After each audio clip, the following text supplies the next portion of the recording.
আজকের এই মাহফিলকে এবং আমাদের সকলকে কবুল করে নেন বলে আমিন।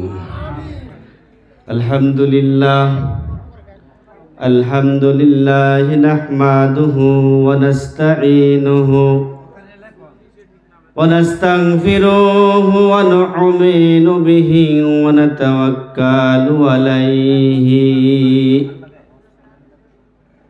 ونعوذ بالله من شرور أنفسنا ومن سيئات أعمالنا من يهده الله فلا مضل له ومن يضلله فلا هادي له ونشهد أن سيدنا وسندنا ومولانا محمدا عبده ورسوله فقد قال الله تعالى في كلامه المجيد وفي فرقانه الحميد أعوذ بالله من الشيطان الرجيم بسم الله الرحمن الرحيم هو الذي أرسل رسوله بالهدى ودين الحق ليظهره على الدين كله ولو كره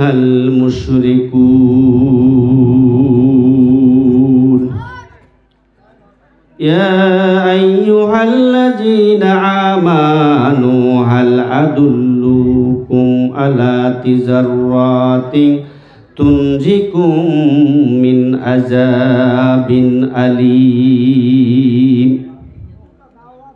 تؤمنون بالله ورسوله وتجاهدون في سبيل الله بأموالكم وأنفسكم ذلكم خير لكم إن كنتم تعلمون إن الله وملائكته يصلون على النبي يا أيها الذين آمنوا صلوا عليه وسلموا تسليما اللهم মোহাম্মদের সহিত বাবা একটু সবাই বলবো আমরা মাওলানা মুহাম্মদ ওয়া আলা আলি সাইয়্যিদিনা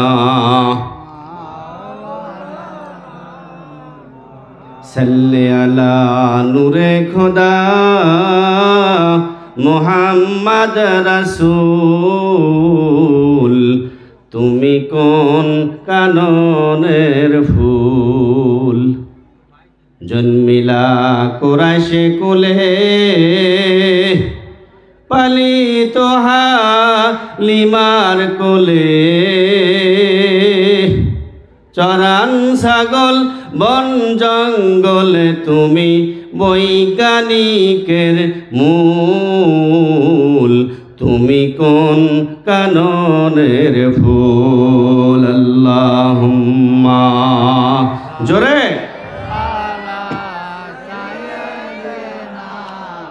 মাওলানা মুহাম্মদ ওয়া আলা সাইয়্যিদিনা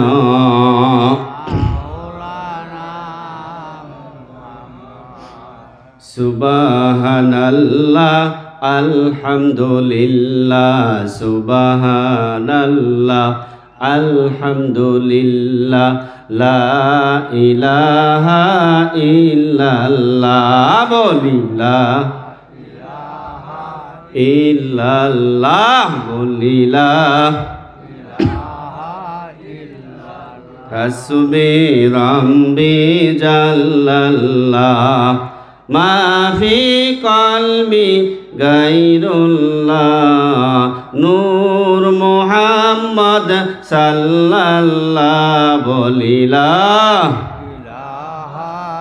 ইল্লাল্লাহ বলিলা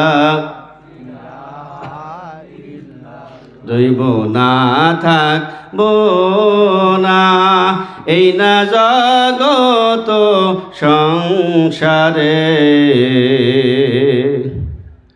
এ সংসারে শান্তি দিয়ে রাইখো আল্লাহ তোমার দয়ার নজরে বলিলা সবাই বাবা একটু মহাপুরুষ আল্লাহ দেওয়া জবান দিয়ে বলবো লা ইলাহা ইল্লাল্লাহ বলিলা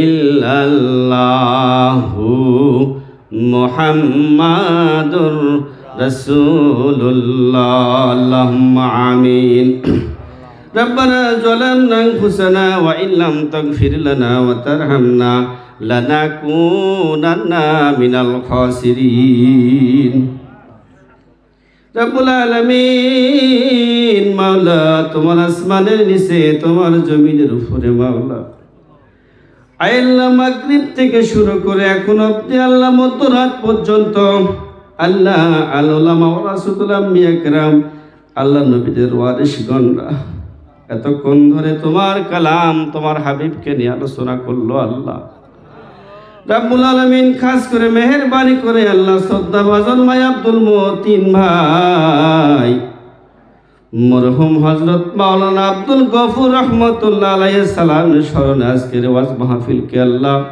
তুমি কবুল আর মঞ্জুর করে নাও রব্বুল আলামিন আমাদের সকলের জীবনের অপরাধ মাফ করে দিন আমাদের পিতা মাতা আপনজন যারা কবরের মধ্যে শায়িত আছেন আল্লাহ আল্লাহ সকলকে তুমি জান্নাতের মেহমান বানায় নিন কর জোরে নত শিরে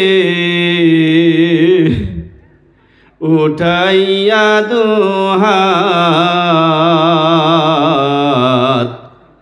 তোমারি দরবারে গো আল্লাহ করি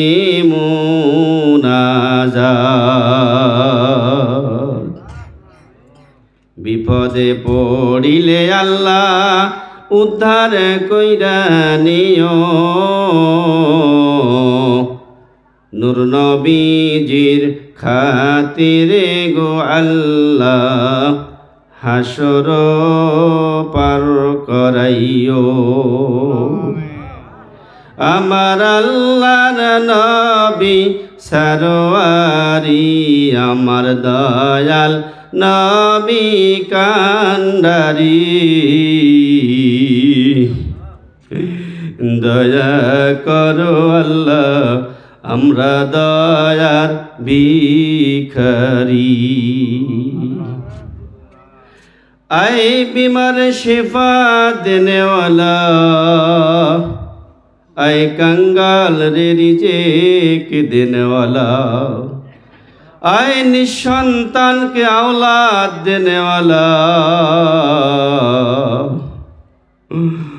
আই গুনাহগার রে মাফ করনে ওয়ালা নিরাকারে রহমান দূরে না রাখিও তোমারে ভুলিলে মাওলা তুমি না ভুলিও তোমারে ভুলিলে মাওলা তুমি না ভুলিও সকলের জীবনের অপরাধ মাফ করে দিন আমাদেরকে তোমার দিনের পথে কবুল আর মঞ্জুর করে নিন আমিন সুম্মা আমিন লা ইলাহা ইল্লাল্লাহু মুহাম্মাদুর রাসূলুল্লাহ আজকের এই 13 ডিসেম্বর আজকের এই ওয়াজ মাহফিলের প্রধান অতিথি বিশেষ অতিথি আমন্ত্রিত অতিথি শ্রদ্ধাভাজন সভাপতি ভাই পরিচালক আজকের মাহফিলের ইন্তেজামে কমিটি সকলকে ধন্যবাদ জানিয়ে আমি সংক্ষিপ্ত কিছু কথা বলবো, আপনারা শুনবেন তো? রাজি আছেন? আমার সামনে উপবিষ্ট আমার শ্রদ্ধাভাজন মুসল্লিয়ান কিরাম, পর্দার আড়ালে পর্দার নিশি মা ও বোনেরা, এই মাইকের আওয়াজ যে পর্যন্ত যায় সকলের প্রতি রইল আমার সালাম। আসসালামু আলাইকুম ওয়া রাহমাতুল্লাহি ওয়া বারাকাতুহু। সে মহান রাব্বুল আলামিনের দরবারে শুকরিয়া যে মহান প্রতিপালক আজকের এই মহান দিনে আপনাদেরকে এবং আমাকে কবুল করেছেন। আমরা সেই মহান প্রতিপালকের দরবারে জবান ছেড়ে বলবো আলহামদুলিল্লাহ। দরুদ ও সালাম সে মানবতার মুক্তির দিশারি, দু জাহানের কান্ডারি, আপনার আমার নবী নবী মুহাম্মাদুর রাসূলুল্লাহ। জবান ছেড়ে বলবো সাল্লাল্লাহু আলাইহি ওয়াসাল্লাম। সম্মানিত হাজিরিন, আল্লাহ রাব্বুল আলামিন মানুষকে, পৃথিবীর মানুষকে, দুনিয়াবী মানুষকে একটা পরামর্শ দিয়েছেন। সে পরামর্শটা হলো তোমরা পৃথিবীর মধ্যে 3 জনকে বন্ধু বানাবে। কয়জনকে? আল্লাহ বললেন তোমরা পৃথিবীর মধ্যে 3 জনকে বন্ধু বানাবে। এই 3 জনকে যদি তোমরা বন্ধু বানাইতে পারো তাহলে তোমরা বান্দা হইতে আল্লাহর বন্ধু হয়ে যাবে। সুবহানাল্লাহ। তাড়াতাড়ি কথা বুঝতেছেন? আল্লাহর পরামর্শ বিশ্ববাসীকে দিলেন 3 জনকে বন্ধু বানাও। আর বানাইতে যদি তোমরা পারো তাহলে আমরা তো আল্লাহর বান্দা, বান্দা থেকে আমরা আল্লাহর বন্ধু হয়ে যাব। আমরা শুনবো না? আল্লাহর বন্ধু হব না? কি বাবা, রাজি আছেন তো? কে না আছে আল্লাহর বন্ধু হতে বলেন তো? ও দুনিয়ার মানুষ, আল্লাহ রাব্বুল আলামিন পবিত্র কালামের সূরা নিসা 59 নম্বর আয়াত আল্লাহ পাক বলেছেন, ইয়া আইয়ুহাল্লাযীনা আমানু আতিউ আল্লাহ ওয়া আতিউর রাসূল ওয়া উলিল আমরি মিনকুম। সুবহানাল্লাহ বলেন। যে ব্যক্তি কোরআনের একটা আয়াত শুনলো মনোযোগের সহিত, আল্লাহ পাক তার আমলনামায় 10টি সওয়াব দিল। একটা বেরিবাদের মধ্যে কোনো এক ব্যক্তি বসবাস করছিলেন বাবা। হঠাৎ সে দুনিয়া থেকে মারা গেলেন। ইন্না লিল্লাহি ওয়া ইন্না ইলাইহি রাজিউন আমরা পড়ি কি পড়ি না? মারা গেলেন। সেই কওমের মানুষ ওই ব্যক্তিকে কোনো রকম গোসলটা দিয়ে শোয়ায়া দিয়ে রাস্তার মধ্যে রেখেছেন। আর ভাবতেছেন যে কাকে দিয়ে জানাজার নামাজ দিব আর কাকে দিয়ে কবরের কাজ করব। এই কওমের মানুষ তো আমরা কোনো বিধি বিধান জানি না, নামাজ কালাম আমরা পড়ি না, কেমনে আমরা ইহা করব? রাস্তার মধ্যে দাঁড়িয়ে আছে। এমন সময় রাস্তা দিয়ে এক জানলেওয়ালা ব্যক্তি অফিস চলে যাচ্ছে। প্রতিমধ্যে ওই লোক ব্যক্তিকে বলছেন, ভাই একটু দাঁড়ান, ভাই একটু দাঁড়ান। আমরা এই কওমের মধ্যে বসবাস করি, বেরিবাদের মাঝে বসবাস করি, কিন্তু আমাদের সমাজটা মাঝে নেই। আমরা জানি না কেমনে লাশ জানাজা দিব। যদি আপনি দয়া করে লাশটাকে জানাজা দিয়ে দেন তাহলে আমাদের জন্য বিশেষ উপকার হয়ে যায়। মুসলমানদের লাশ মুসলমান কখনো ফেলাইয়া যেতে পারে না। পারে না। কেননা আপনি আমি তো আমরা ভাই, প্রত্যেক মুসলমান ভাই ভাই। মাখরুম কান্দে শাইরা বানা, আদম গরাব কেহ মোহনে। মাখরুম কান্দে শাইরা বানা, আদম বানাবো কেহ মোহনে। ছবি তো দেখি নাই, নকশাতেও পাই নাই। ছবি তো দেখি নাই, নকশাতেও পাই নাই। আমি মাখরুম জীবনে, মাখরুম কান্দে শাইরা বানা, আদম গরাব কেমনে। ও দুনিয়ার মানুষ ভাই বলে যায়, ওই লাশটাকে শোয়ায় দেওয়া হলো। প্রতিমধ্যে মানুষ, ওই লোকটি, একটা লোক শিক্ষিত মানুষ, তিনি চলে যাচ্ছেন রফিসগামী। যখন তিনি যাচ্ছেন, ভাই একটু দাঁড়ান তো, ভাই একটু দাঁড়ান, আমাদের এই লাশটাকে জানাজার ব্যবস্থা করে দিয়ে একটু চলে যান, কারণ এই ব্যক্তিকে আমরা কেমনে লাশ দাফন করব। অফিসগামী লোক বলতেছেন, ভাই একটু ধৈর্য ধরেন, আমি আপনাদের কাজ করে দিচ্ছি। এমন তো অবস্থায় ওই ব্যক্তি জানাজার নামাজ শেষ করে ওই ব্যক্তিকে কবরস্থ করা হলো। কবরস্থ করার সঙ্গে সঙ্গে ওই ব্যক্তি, কোনো সমস্যা হচ্ছে নাকি? নেমে যাবো? ও ইয়ে, ও টিকিট চলে এসে গেছে। ও তাহলে কি, আমি তাহলে তো কি সময় দিলা তোমরা আমার, কিছু নিয়ে আসলে এখানে? আমি তো মূল আলোচনা